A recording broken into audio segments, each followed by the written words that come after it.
تأسفت وحزنت لرحيل الأخ والزميل.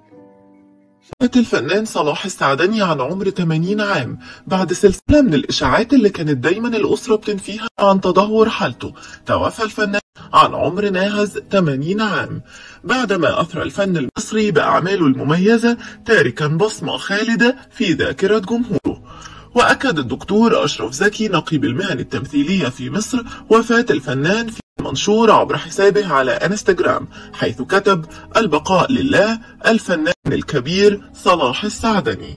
كان أحمد السعدني شديد التعلق بوالده الراحل، وسبب الوفاة كان طبيعيا في منزله، حيث تدهورت حالته الصحية وبعدها توفى مباشرة.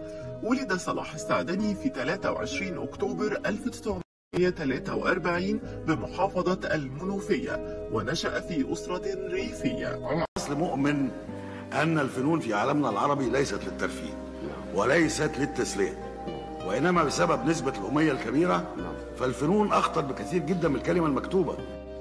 حصل على بكالوريوس زراعة، لكن عشقه للفن دفعه إلى دخول المجال الفني.